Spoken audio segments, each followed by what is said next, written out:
2। और उसके बाद वो जंगल एक बार फिर से सुमन की चीखों से गूंज उठा। लेकिन आज की रात सुमन की चीखों को सुनने वाला वहां पर कोई भी नहीं था। अगर वहां पर कोई मौजूद था तो बस हरिया, जो कि अब एक भेड़िए में बदल चुका था। सुमन के बालों को पकड़कर घसीटते हुए वो जंगल के बीचों बीच एक जगह पर ले जा रहा था। अगली सुबह गांव में। अरे भाई, पता नहीं क्या बात है, अपने गांव का हरिया किसान और उसकी पत्नी सुमन दोनों गायब हैं। दोनों का कोई अता पता नहीं। अरे कैसी बातें कर रहे हो भाई, ये कब हुआ है? अरे पूरे गांव में खबर फैली पड़ी है। कल रात को दोनों खेत की तरफ जा रहे थे, लेकिन लौटकर आए ही नहीं। तो हो सकता है अपने खेत पर होंगे। पूरा गांव ढूंढ कर आया है भाई। जानते हो क्या मिला वहाँ पर? क्या हुआ भाई? क्या मिला? बताओ हमें, क्या मिला? अरे हरिया की पत्नी सुमन के कपड़े पड़े हुए थे। शरीर का एक एक कपड़ा फटा हुआ झोपड़ी के बाहर पड़ा था, लेकिन दोनों पति पत्नी का कोई पता ठिकाना नहीं था। अरे भाई, लेकिन उसका जो दोस्त है ना रामू किसान, उससे पता करके आते हैं ना। अब तक तो दोनों साथ ही खेत पर जाया करते थे। हाँ, हमें उसके घर जाना चाहिए भाई। चलो चलो वहाँ चलते हैं, चलो।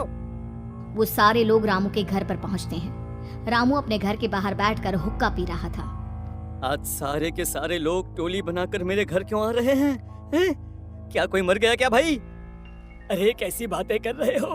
तुम्हारा सबसे अच्छा दोस्त हरिया और उसकी पत्नी गायब है और तुम यहाँ बैठकर हुक्का पिए जा रहे हो हैं? रामू ने अजीब सी नजरों से उन सब गांव वालों की तरफ देखा, जिसकी वजह से वो लोग एक बार के लिए डर गए। गायब है? अरे गायब नहीं है, मुक्ति मिल गई है। उन दोनों को मुक्ति मिली है। इस दुनिया में आकर हर इंसान पाप करता है और उसे उसके पापों के लिए मुक्ति मिलना बहुत जरूरी है। अरे ये कैसी बहकी बहकी बातें कर रहे हो भाई, हैं? और इसका चेहरा अजीब सा क्यों लग रहा है? लगता है दोस्त के मरने का गम बैठ गया है। पागल हो गया है शायद ये पागल। ये बात सुनते ही रामू चीख कर जोर से चिल्लाते हुए कहता है, पागल मैं नहीं हूँ, पागल तुम सब हो। और ये शैतानी जंगल अब तुम में से किसी को नहीं छोड़ने वाला, सबको खा जाएगा। याद रखना मेरी बात। शैतानी जंगल? कैसा शैतानी जंगल? लगता है रामू पागल हो चुका है। हमें यहाँ से चलना चाहिए भाई। चलो चलो चलो। तभी रामू की पत्नी बाहर आती है। नहीं नहीं, आप लोग इनकी बात का बुरा मत मानिए। 2 दिन पहले हरिया के साथ खेत पर गए थे। जब से वहाँ से आए हैं तब से ऐसी ही बातें कर रहे हैं। भगवान जाने ऐसा क्या देख लिया उन्होंने, खेत में कुछ भी बड़बड़ाते रहते हैं। लेकिन गांव के लोगों ने कमला की कोई बात नहीं सुनी और वो सब वहां से चले गए। रात अब धीरे धीरे ढलने लगी थी। तभी अचानक किसी ने धीमी सी आवाज में रामू को पुकारा। रामू, आ जाओ, मैं तुम्हारा इंतजार कर रहा हूँ। और सुनो, अपनी पत्नी को साथ लेकर आना, नहीं तो काम अधूरा रह जाएगा। ये आवाज सुनते ही रामू के चेहरे पर शैतानी मुस्कुराहट आ जाती है। वो धीमे कदमों से अपने घर के अंदर आता है। क्या हुआ? तबीयत ठीक है ना अब आपकी? मैं तुझे अपने साथ खेत पर ले जाने आया हूँ, चल। मैं तुम्हारे साथ कहीं नहीं जाने वाली। मुन्ना गहरी नींद में सो रहा है और उसे अकेला छोड़कर मैं तुम्हारे साथ खेत पर नहीं आ सकती। वैसे भी तुम्हारे उन खेतों में भगवान जाने कौन सा राक्षस घूम रहा है, मुझे तो डर लगता है। रामू गुस्से में दांत पीसता अपनी झोपड़ी से बाहर आ जाता है और कमला गहरी नींद में अपने बच्चे के साथ सो जाती है। तभी अचानक रात को रामू की झोपड़ी के ऊपर एक साया वही गाना गुनगुनाते हुए घूमने लगता है जो हरिया के मोबाइल में बजा करता था। मैं मौत जो पसरी है चारों ओर, जो आएगी कहीं से निगल जाएगी सबको। मैं मौत अब मैं छोड़ूंगी नहीं किसी को।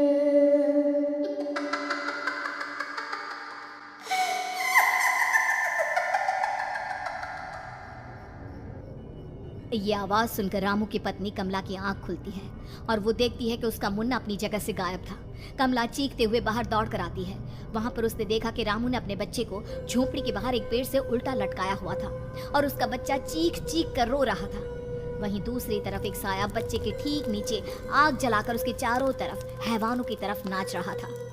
छोड़ दो मेरे बच्चे को। अरे क्या कर रहे हो तुम? शर्म नहीं आती तुम्हें अपने ही बच्चे को इस तरह मौत के हवाले करते हुए? अपना बच्चा? किसने कहा ये मेरा बच्चा है? अरे ये तो उस रामू की औलाद है, इस गांव के किसान रामू की, और मेरी दुश्मनी इस गांव के हर इंसान के साथ है। क्या?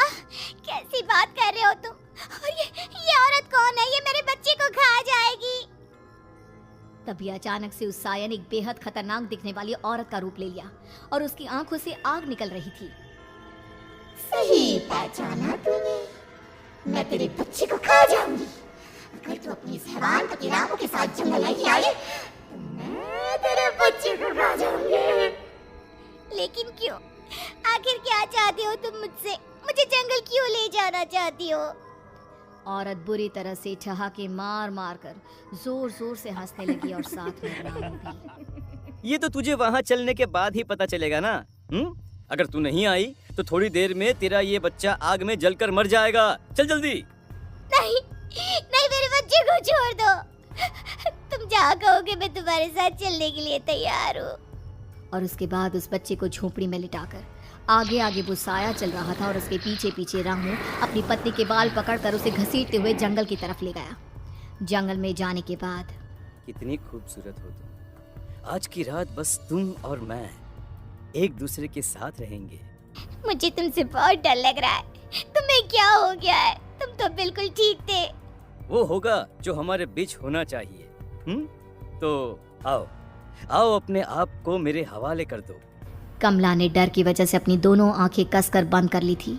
रामू ने बुरी तरह से चीख कर कमला से कहा, आंखें खोलो अपनी और मेरी तरफ देखो। कमला ने जैसे ही अपनी आंखें खोली उसने देखा कि रामू एक खतरनाक खूनी हैवान में बदल चुका था। कौन हो तुम? जाने दो मुझे। क्या चाहते हो मुझसे? वही जो एक आदमी एक औरत से चाहता है।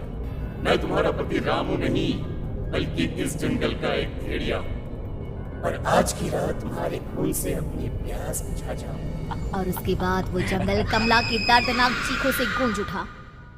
अगली सुबह कमला के कपड़े भी जंगल में उसी तरह पाए गए जैसे कि सुमन के पाए गए थे। इस घटना के बाद पूरे गांव में दहशत का माहौल था। अपने माँ बाप की मौत और गांव में हो रहे इस तरह की घटनाओं की खबर सुनकर किशन शहर से गांव लौट आया था। अपने माँ बाप की बेदर्द मौत की वजह से वो बहुत परेशान था। तभी अचानक उसे अपने घर में खाट के नीचे पड़ा हुआ वो मोबाइल फोन मिला जो उसने अपने पापा हरिया को गिफ्ट किया था। अरे कितने प्यार से पापा के लिए मोबाइल फोन लेकर आया था। इसे एक दिन भी काम में नहीं ले पाए। और आखिर कौन है जो गांव में इस तरह की हत्याएं कर रहा है? क्या है इन सब के पीछे? क्या है? मुझे पता करना ही होगा, वरना एक दिन पूरा का पूरा गांव खाली हो जाएगा। इस गांव में एक भी जिंदा इंसान नहीं बचेगा। गांव के लोगों की मदद करने के इरादे से किशन अपने गांव से दूर एक दूसरे गांव में बहुत बड़े तांत्रिक के पास मिलने के लिए गया। तांत्रिक बाबा, अब आप ही कुछ उपाय बता सकते हैं। भगवान जाने हमारे गांव को किसकी नजर लग गई है। नजर नहीं लगी है, किसी ने तुम्हारे गांव को बद्दुआ दी है। किसी सताई हुई आत्मा का प्रकोप है और अब वो पूरे गांव में किसी को नहीं छोड़ेगी जब तक उसकी आत्मा को शांति नहीं मिल जाती। अरे लेकिन ऐसा कौन है बाबा? किसकी आत्मा है और कैसे मिलेगी उसे शांति? मौत है, मौत कहीं से भी आएगी और सबको निगल जाएगी। इससे बचने का सिर्फ एक ही उपाय है, लेकिन उस उपाय को करना आसान नहीं होगा। जो भी उस उपाय को करने की कोशिश करेगा उसकी जान जा सकती है। भले ही मेरी जान चली जाए, लेकिन मैं अपने गांव के लोगों की जान बचाने की पूरी कोशिश करूंगा बाबा। तो ठीक है, फिर अगली अमावस की रात जैसा मैं कहता हूँ वैसा ही करना। अमावस की रात तांत्रिक के बताए अनुसार किशन अपने साथ केरोसिन लेकर जंगल की तरफ चल पड़ा। उसके हाथ में देवी के मंदिर का सिंदूर भी था। किशन जंगल के बीचों बीच पहुंचा। ये देखकर उसकी आंखें फटी की फटी रह गई। वहां एक उबलते पानी का तालाब था और कई लोगों की लाश लटक रही थी। किशन की माँ बाप की लाश भी वहीं थी। माँ, बापू, क्या हो गया? ये क्या हो गया? तभी वहां पर एक औरत और आदमी आते हैं। उन्हें देखकर किशन चौंक जाता है। गोपाल काका, आपकी तो 5 साल पहले मौत हो गई थी। और निर्मला काकी, आप? मौत तो हो गई थी, लेकिन तुम ये नहीं जानते कि हमारी मौत कैसे हुई थी। क्या क्या कहना चाहते हैं आप? कुछ नहीं, बस ये जान लो कि अब इस गांव में कोई जिंदा नहीं बचेगा। लेकिन क्यों काकी? क्योंकि 5 साल पहले इन गांव वालों ने मुझे डायन बताकर पत्थर मार मार के मार डाला। मेरी कोई गलती नहीं थी। गांव का एक बच्चा क्या लापता हुआ, सारा इल्जाम मेरी पत्नी पे डाल दिया।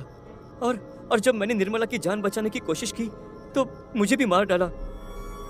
आपके साथ ये बहुत गलत हुआ काकी, लेकिन आप जो कर रहे हैं वो भी सही नहीं है ना? तुम यहाँ से चले जाओ, वरना तुम भी नहीं बचोगे। हमारी आत्मा पिछले 5 साल से मुक्ति के लिए भटक रही है। चले जाओ यहाँ से। मौका देखकर किशन सिंदूर उन दोनों के ऊपर डाल देता है। उनका शरीर जलने लगता है और वो भयानक तरीके से चिल्लाने लगते हैं। अगले ही पल किशन उनके ऊपर कैरोसिन डाल देता है और वो दोनों जल जाते हैं। किशन अपने माँ बाप और दूसरी लाशों का अंतिम संस्कार करवाता है और अपने घर लौट आता है, लेकिन वो अभी भी इस बात से अनजान